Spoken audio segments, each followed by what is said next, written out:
Good evening and welcome to News Channel 8. I'm Jerome Aegean, and these are the top stories we're working on tonight. Another arrest has been made in the Lorraine Village murder, an exclusive interview with Senator Nellie O'Reilly, and your entertainment report with Bogle. These stories and more coming up next on News Channel 8.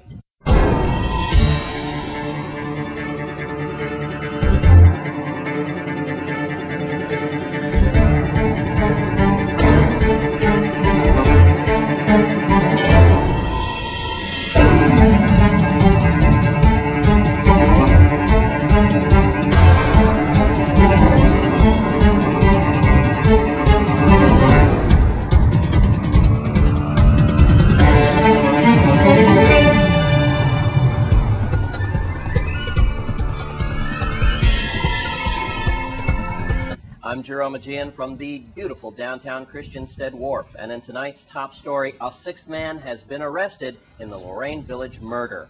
Let's take a look with News Channel 8's Wes Small as he investigates. Thank you, Jerome. Let's get right to it then. Unbelievable news as 10 o'clock this morning, a sixth suspect has now been placed in custody. That in the January 23rd homicide of 19-year-old George Ronald Simpson, better known as now what has been called the Lorraine Village murder. And that's when a group of men in a flatbed truck, in a pickup truck, then just ambushed this 19-year-old. At 10 o'clock this morning, 29-year-old Pasha Kimoni Lincoln was taken into custody, charged with murder in the first degree. The judge, Julio Brady, the bail, $300,000. Again, he is the sixth man, and he is from Mutual Homes, that has been charged with the murder of George Ronald Simpson, who was 19 years old, at Lorraine Village. So that's what we have, Jerome. That's an update on the crime blotter. I'm Wes Small for News Channel 8. Thanks, Wes. And you may have noticed that last night we did not give you the lottery numbers for the week. Well, we have some good news for you on the horizon because we know it hasn't been easy for the VI lottery as of late. Let's go to News Channel 8's Wes Small, who's got the news for you. Well, this lady, at least she's smiling a little bit today, and it wasn't like earlier in the week when we didn't know what was going on with the VI lottery. Now, we're still not really out of the dark yet, but we do have a couple of things going on quickly. As you see here, she's got her $10 cards there and her regular ones there, and now you're selling again? Yes, I was selling again. It started from yesterday, sometime yesterday afternoon. They started to sell the tickets back to the dealers again. Well, that's good news. And then I hear it was postponed yesterday, the drawing. Normally we give you that on News Channel 8, you know, but we had so many things going yesterday we really didn't tell you what was happening. But today we could tell you that the next drawing is April the 21st, Tuesday. Which is this Tuesday. All right. So Lee Carl will be covering that in St. Thomas, and hopefully you could be a winner too. Now, I got to tell you about this. This is a petition against the removal of Mrs. Shomo.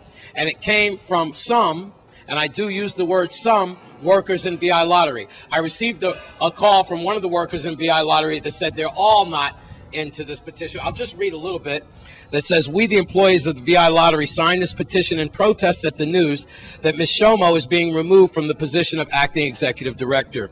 They go on to say that for the past year, Mrs. Shomo took over as acting executive director. The lottery has been a much better place to work. And so, what's going on with the VI lottery, shifting around from here to there?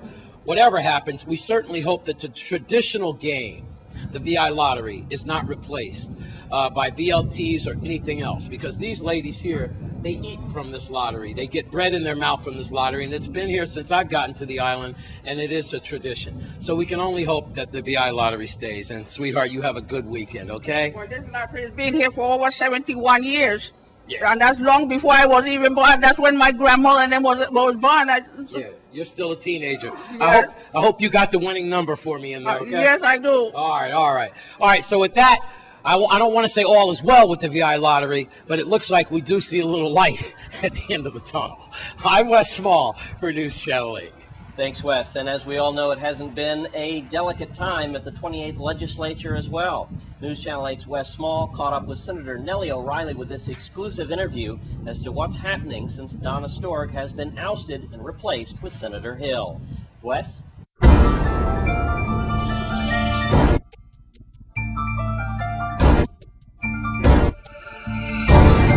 All right. Well, we all saw what happened with VI Lottery, what a turbulent week it was for that department. And now the 28th legislature, I got to tell you, with Senator Fonzie Donistorg losing his spot as Senate President and our first-term senators here, Nellie O'Reilly. And I'm not going to really put you on the spot about how these things all came about and backroom dealings and all that. But, boy, people are kind of anxious to hear firsthand from a senator what you had to go through this week. So take us from that point. Well, I tell you, I don't know about all the backdoor dealings because I wasn't part of any of those dealings. I showed up yesterday for my first session. I was excited because I had passed my first amendment the day before. And I looked at the agenda. It was a short agenda, and we got to work. And then all of a sudden, the Senate President adjourned. And then things kind of took off from there. And, you know, there were rumors around in radio stations that there was going to be a reorganization of the legislature, but I wasn't privy to the information and I wasn't part of it at all. Like I said yesterday, I'll work with anyone, and the reality is that the senators, the legislature, the majorities, they have a right to reorganize. Yes. Anytime they want, as often as they wish. That's the institution. That's the process. I think what's critical is that we refocus now and get to work. That's a good way to put that. You know, Senator, so many people are looking for y'all to make a change. And Senator Sanders said it himself when it came to crime and violence. Watch out because the new sheriff is in town. And we're looking for things, you know, to be done. But it's kind of sad to hear that, you know, y'all were getting off to a rocky start, only 4 months old. But the majority and the minority. Do you think now, finally, y'all could get down to business like Senator Sanders said, like, hey, let this be the last time this happens, and let's do our work while we were hired for the people? You know, I have been working. I've been working. I've been doing the business for the people, and you know, our office has submitted about 31 pieces of legislation. We received 3 back from legal counsel, and I'm hoping that those will go to committee. I know that I can see senators that are at work, their staff, the engines are, you know, running, the wheels are turning. So maybe this was supposed to happen for whatever reason. The majority knows what they did and why they did it. I can't speak for them, but hopefully this is behind us and we can, you know, continue the work, and maybe in May there's going to be a session, I believe the 28th and 29th. Senator Neville James said we have to all get to work. I'm hoping it's going to be a full 2-day session, and we're going to have a lot of bills, and that people can see some activity and some real work coming out of this legislature, and hopefully we can vindicate ourselves. All right. Before I let you go and tell you to have a nice weekend, you wanted to chat a little bit about the budget that you were talking about. Sure, and I faxed you a copy. I don't know if you got it. Okay, well, wonderful. It was our budget report for the first quarter, and I'm pleased to inform the public that we did not spend all of our allotment. We have a rollover.